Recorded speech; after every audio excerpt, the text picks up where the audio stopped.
in the past year, what's been going on, how we've been, insight into what we've done or what we haven't done, omission, commission, that kind of thing. So I thought that it might be an appropriate time to bring an overview of what's been going on within Temple Beth Or so that all of you know. So when we were looking, and we still don't have truly a congregational label, and are we Orthodox, Conservative, Reform, Renewal? I get that question a lot. The answer that I usually say is we're just Jewish. So, yeah. I went to a trans-denominational seminary, the Academy for Jewish Religion, and my Rosh Yeshiva was Orthodox. He was a YU graduate. The woman who taught me liturgy was a Chabad woman. I had Reform professors teaching spirituality in a number of different, we had the whole gamut. We had Reconstructionists. So, just Jewish works. Prior to becoming Temple Beth Or, we're working on our third year now, it was Voluntary or Wellspring, so we had a chant circle that Barbara and Diane and a few more people played in, and it was really quite a wonderful opportunity to sing. And so we've now become a shul, and we were looking for logos. So the one on the first sheet, if you saw, which is the one we often put on our website, and we have like on cards and our flyers, it's a picture of a mystic that's sort of pulling back the edge of the universe, kind of like looking to see what's beyond.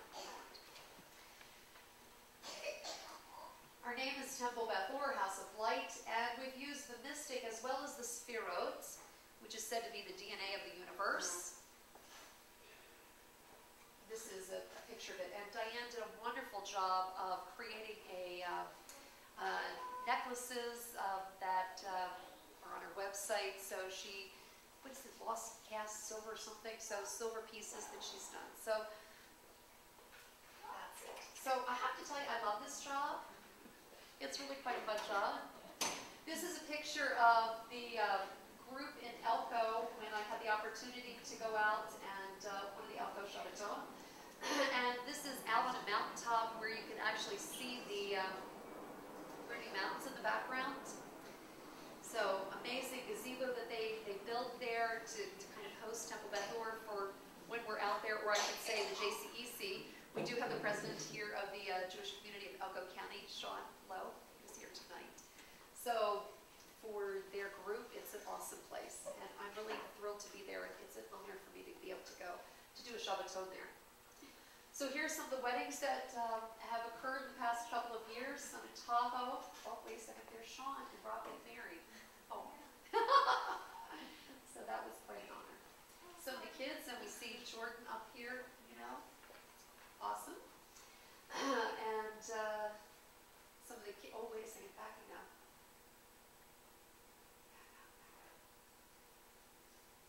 Oh, am I going forward? Rats. Okay.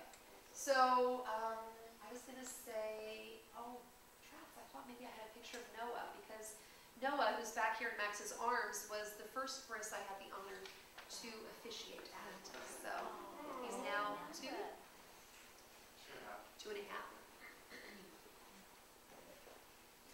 Some of the classes that we've taught, the Baal Shem class, we did in conjunction with Temple Sinai and Emmanuel, with their student rabbi and myself, and that was a lot of fun. We've had Kabbalah classes that I've taught in the past. This is one's at TMCC. I do an annual teaching for the Episcopals in Carson City. They want someone to come out and teach a little bit of Torah. We've had the J101 class that has been ongoing. Some of the music you can see some of our current players, some of our past players, and Barbara, who does our Slichot service. That's the warm-up for high holidays. Some of the opportunities that I've had to be able to go out to the prison, we're still actually working on talits for the prisoners. There's a group of Jews, sadly, in prison, and they're looking for talitot, and so we have some women who are joining together on that. Linda Dupier and Barbara Mayer are working on doing 10 or so talits to send out there. We have, again, another Shabbaton in Elko. This is a picture of Reb Zalman, Shachar Shalom. Naomi, who's the Zaidi of the Jewish Renewal Movement, and I often go to the Jewish Renewal Rabbis conference that comes in January, so he was there for that. It happens in Boulder because that's where he lives. This was one of the officiating at one of the Jewish war veterans ceremonies.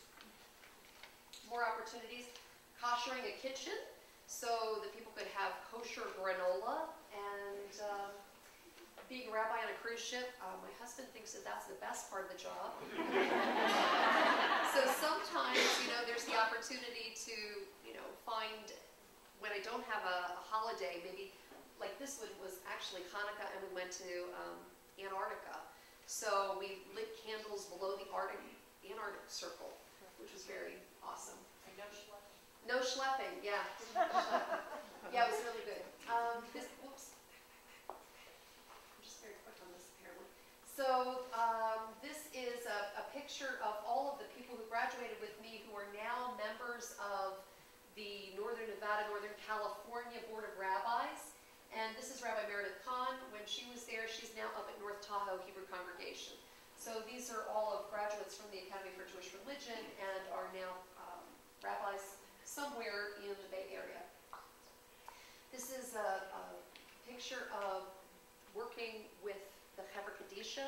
That's the group that washes the dead in preparation for burial. So I've been the team leader for the women's group now for a number of years. Some of the innovations of Temple Beth Or, we showed Blessed is the Match at UNR. It was a movie, cultural event. We did a progressive mezuzah putting up party on Thanksgiving morning. So we went to several different homes that needed mezuzot, and on Thanksgiving morning they were kind enough to give us apple cider or something as we schlepped and put mezuzahs. A home blessing, and also innovations. Some awesome park. We had a food at a Staz one year for, and honestly, I'm not a music director. It wasn't my first career. I've had a few, but truly, it wasn't actually on the list. But as a result of doing my holidays, it has become one of the events and awesome kinds of things. So, interfaith work has been a large part of my events that are within the community. So this was the Hindu Baccalaureate. That is an annual event where interfaith leaders come in and basically bless the students who are graduating from UNR who are Hindu. There's a number of interfaith works, including there's a clergy women's group that meets once a month, and generally speaking, interfaith groups. So, but there was Rabbi Terry there too. Okay, so now we're in our third year here, and I paid $1,000 a month, which is really awesome, beginning 4 months ago. That rocks. And I work about 30 hours a week for the past year or so. So, or maybe longer than that. So about 30 hours a week is the amount of time, and sometimes much more, depending on the week. So according to the recent Reform Judaism magazine, your rabbi should be a personal spiritual guide for the congregation and the community at large, a religious, spiritual, educational, pastoral, organizational leader, a community organizer, an outreach expert, a technology maven, a membership recruiter, financial and personal manager, social justice advocate, Middle East expert. Actually, I delegated that to Don Kurzman. But yeah, I mean, you can see there's a lot that is recommended for the rabbi to do. So, we currently hold services once a month, and we do holiday services. The Slichot, we do high holiday force services, Sukkot, Hanukkah, Tu B'Shvat, Israeli Independence Day, Purim, and we've done either the Atlantis or Hillel, the Purim party. Last Purim we did here. We had the murder mystery dinner, which was really a lot of fun. We do Passover and Shavuot services. We have monthly board meetings, and I'm not sure that I'm a social media whiz, but it's really good that we have Diane Black here, who is really awesome. I did work to create the website, and Diane is awesome on helping about updating all of that and staying on top of it. The monthly newsletter, Barbara Mayer helps with and is awesome. And Facebook, Diane made the final structure and does posts, pictures, and events. Also, we do Twitter. I text, phone, visit congregants, and unaffiliated Jews. So I work on partnering with other Jewish groups, and the 4 shuls that are in our area, plus Elko, the JCEC, and Hillel, UNR, and AE Pi, the fraternity. I tend to go to their meetings, which are about twice a month.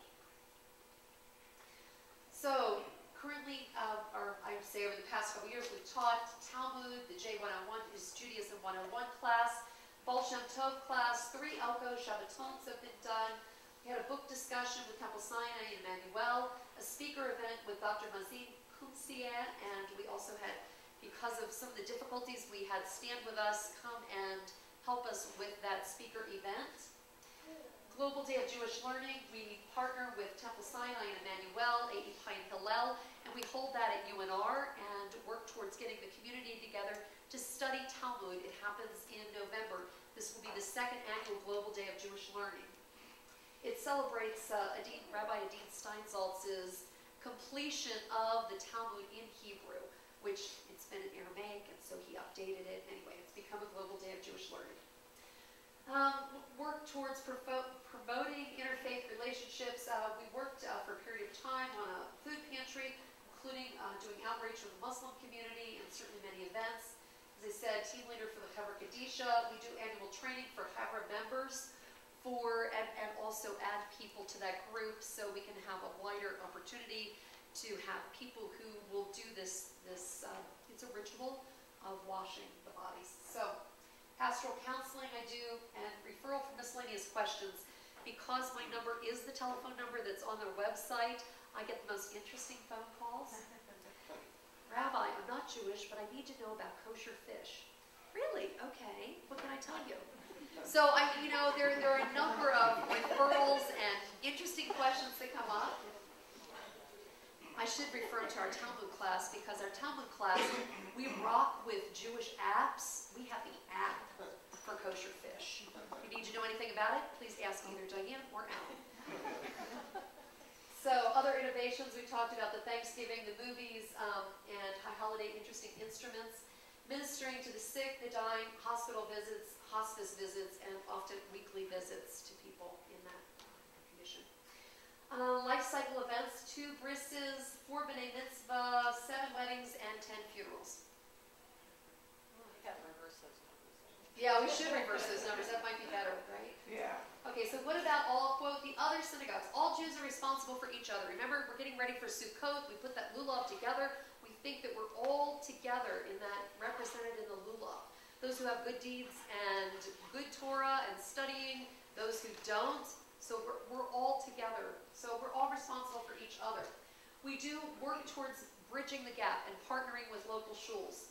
So I have to say that Temple Beth Or was really a job opportunity for me and was not a breakaway shul. When it occurred that, my husband and I said, this is the time to do it, we had no members. We had 0. So, but we decided that this is really, where our hearts were and, what was going to be our path. So, we're very conscious of the difference that are within our community, and where appropriate, we try to make referrals. If we don't think that we would be a good match for someone who calls and asks specific questions, then the referral may get made to, a different shul. Have you thought about going to Chabad? Have you thought about, whatever it is, to find the right place for each person? So we do tend to be a pace setter here. We actually were the ones who did email-only newsletters, and now Emmanuel and Sinai are working on that. What a great thing. Kashrut, as a result of our dairy potluck, the kashrut has changed a little bit at both the local shuls, Sinai and Emmanuel. And there's this piece that sort of undergirds all this. What about the relationships with the other shuls? We do really reach out and we work towards working with them. They say in Avot, Pirkei Avot, there's a difference between a dispute that's a machlochet and l'shem shamayim. So one that is for the sake of heaven and one that is not. So we are happy to engage in dialogue and discussion l'shem shamayim. So if at all possible, if there's some disagreement between us and someone else, we want to try to work that out and clear the path between us and whoever else it may be. Okay, so more thoughts on that. Sinful talk fuels strife. Don't be like Korach and his group. So we actually have a number of people who are currently studying Shmirat HaLashon with Chofetz Chaim. It's a daily email if you want to get on board with this. It runs for 180 days, and we work towards keeping our speech in the best possible way, thinking positive thoughts and sending out good energy. Okay, in different parlance, right? So personal bickering, jealousy, and competition, according to our sages, are signs of immaturity and weakness, and they have no place in the world of the Jew. So we're unique. And I have to give you back your book. Yes, okay, so here's this great book that somebody lent me, thank you Randy, once upon a time, and it's called Blue Ocean Strategy, and really it's not exactly a model for synagogues. But you can take the concepts and apply them. Okay, this book is yours. Yeah, thank you. Just make sure you pick it up, thanks. I've had it for about a year. Okay, so the business model, yeah, not really, but it's helpful to see some of the concepts. So what are blue water kinds of places? Cirque du Soleil. They put together circus and theater in a new and novel way. Yellowtail wine. They made wine not snobbish, and it's easy, fun, and an adventure, right? So they put together different kinds of concepts. Starbucks, curves. Starbucks, we didn't used to have Starbucks, right? But they created a great atmosphere for where to drink coffee. So these are kind of blue water strategies. Dell, when they first came out, they said, we're going to timely deliver, and we're going to have better customer service. So what they did was create, and I don't know how they are now, but we're all hopeful. So anyway, yeah, that was when they first came out. They said they were going to do that. Okay, so red ocean versus blue ocean. So the red ocean is competing in existing market space. Blue ocean is creating uncontested. Beat the competition. Okay, well in Jewish terms that just like completely doesn't work because we're all one family, right? So exploit existing demand under red ocean. We're going to create new demand, God willing, right? So red ocean, make the value cost trade-off. And this blue ocean is break the value cost trade-off. You'll see more about that in a minute. Okay, moving on here. So the red ocean company is going to find what? A better mousetrap? But the blue ocean company is not a better mousetrap, but a revolutionary rodent deactivating and removal device. Do you get the difference? A little different? Okay. It's a conceptual thing. Okay, so Blue Ocean Synagogue, develop and provide service to all Jews in the community. We don't have a Jewish family services here. So sometimes, you know, kind of you're looking at Jewish family services, for lack of a better term. And what we hope also is, in the words of Rabbi Abraham Joshua Heschel, radical amazement. There's this thing called God. Wow, that's pretty cool. Let's have some radical amazement. And in Rebbe Nachman's terms, joy. As Rebbe Nachman says, joy is not incidental to the spiritual path. It is essential.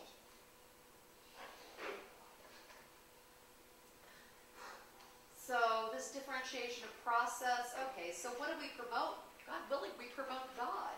So our values are individual and community growth, and here are the values that we have listed. Libud, Tefillah, Tzedek, and Kehillah HaKadosh, learning, prayer, social justice, and holy community. We've endeavored to bite off quite a bit. So how do we say it? In Hebrew, in English, and transliterated, so that everyone is welcome. We attempt or endeavor to communicate that we are modern, we are passionate, we are friendly, and we are fun. Why? Because really that's where our young people are. And we really think about our next generation that's coming in. Okay? A synagogue without young people is not one that's going to survive in the long run. We need to make sure that we are accessible and something that brings in the people who Facebook and who Twitter and all of those things that maybe some of us don't experience yet, right? So how many people's lives do we really touch? You can see we have 25 followers on Twitter. But interestingly enough, we reached 113 people with a single tweet. If you want to know anything more about Twitter, ask Diana. Okay, so I update, but you know, really, it's a mystery to me how these things can go all over the globe and be so, people are so intensely, you know, into them. We post kind of fun stuff. Today I posted on Twitter that, you know, there was this amazing meteor shower that was occurring in our time zone. What a great way to start Yom Kippur. So, Facebook, we have 128 followers, but you can see how many post views, 11,000. Who are these people who are viewing our posts? So you can see our feedback, our monthly active users, our videos uploaded. Video views, 3,600. It's staggering. I mean, you put stuff out on the internet, there it is. I mean, we're out there front and center. For a shul our size, we are doing amazing work with social media, and probably because as chair of ethics in the past at UNR, it was one of my jobs to sort of be out on the forefront because all of my classes were web classes. So I had to really work with those students, you know, graduate, undergraduate students, in a way that was relevant to them. So for me, technology, I think, is cutting edge and important. So, and sometimes we touch people's lives in very profound ways, and it's not just numbers. As some of you may remember, I told you that on Rosh Hashanah, that there was a gentleman who was visiting his wife for the last time. He was in a nursing home here, and she is in a nursing home in Fallon and on hospice. She did pass away on this past Monday. And I wonder what would happen, you know, if I wasn't there. I mean, or somebody wasn't there. Because no one had put together the pieces to find a burial place for her that was going to be with him, right? They were going to bury her out in Lyon County. I'm like, wait a second, he's a veteran, and I think he's going to the Burnley Veterans Cemetery. Do you think we could make space for her? So who picks up the pieces? Who picks up the pieces for the Jews that are out there that are unaffiliated? How many of you have friends that are unaffiliated? A lot. I mean, a lot. Somebody needs to be out there doing the work. And if you have a friend who's unaffiliated, what a great thing. You have an opportunity. So with regard to our congregate relationship here, we try to show you that we value you. We endeavor to be open, warm, inviting, and accepting. We have classes or other mechanisms to maintain contact with you. Don't be a stranger is what I'm saying. We have ways that you can, you know, meet together with Chevra every week easily. There's this Yiddish concept called farganin. We trust you to do the right thing. And with our volunteers, it's a very important concept, and when we study with our board, farganin. We trust and we thank you. And there's certainly opportunities to help. Some of our challenges that we have with regard to a daycare and a preschool, you might have seen the picture, and we did have a preschool for a semester, but then we had 2 families who moved. So we currently don't have a preschool. And how do we know what you think? We work to create a culture that is open to constructive criticism and certainly compliments. We have in the past sent out a Survey Monkey, and we are now listed with Great Nonprofit Review. Probably after in our next newsletter, we will send out an opportunity for you to review us, and you can tell us what you think.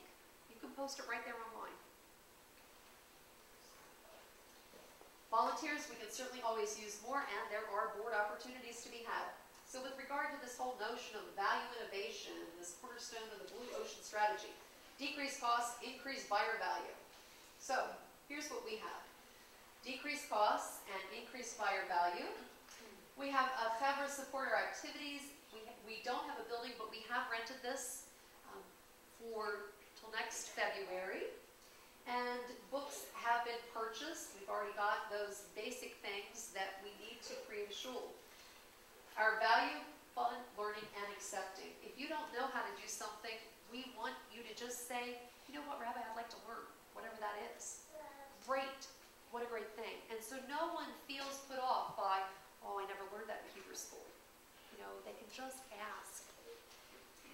So we have a volunteer board. We have people that set up and clean up, do music, they schlep, they repair items, coordinate activities with other temples, have oneg food and newsletter, secretarial support, video, website, Facebook, letters to the congregation, and each of you contribute to creating a holy chevra, a family, a community.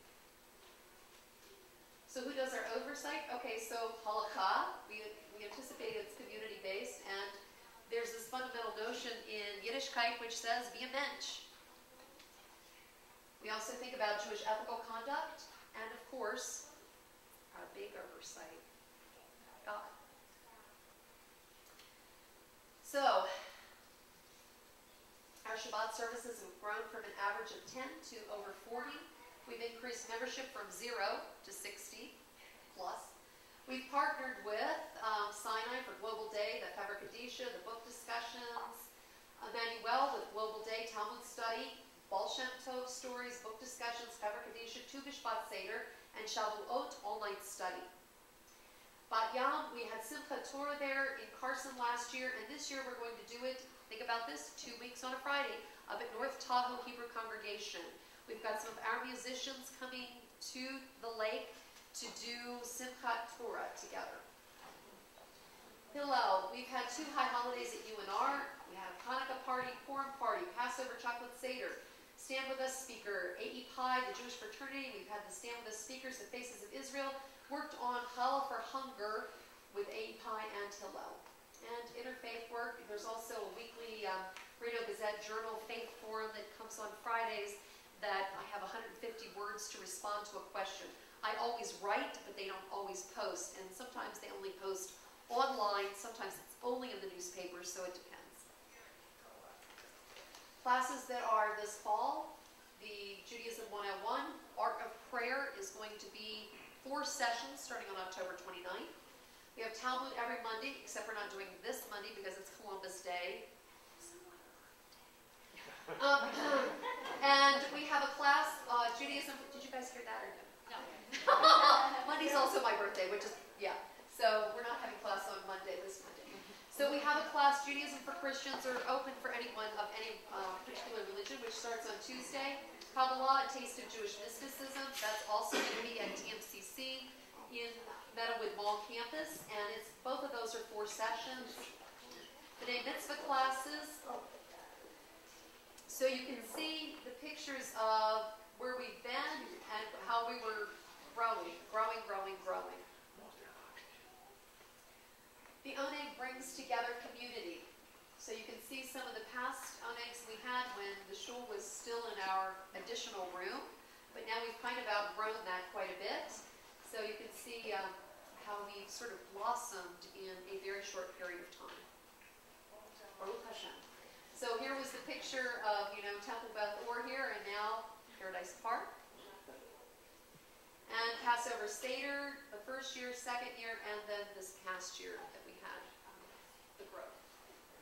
Awesome. I think we had like 80 people for Passover or something this last time. And we had the best matzo ball soup. So, a little more about me. All right, in the past 2 years, I have learned knowledge of the liturgy, the classic text, leading, more depth about leading rituals, knowledge of individual and group dynamics. Ooh, that was a big one.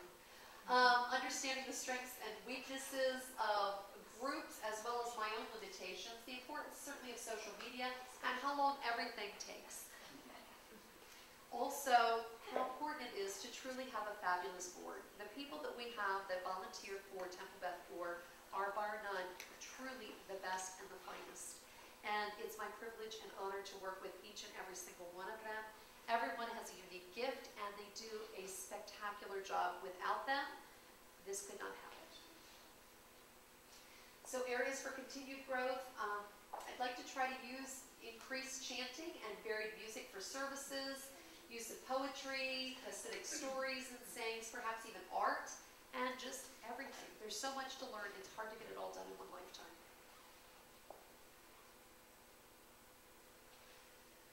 So we'll continue what we're doing and listen to the community for feedback, continue our outreach, our partnerships, our social media.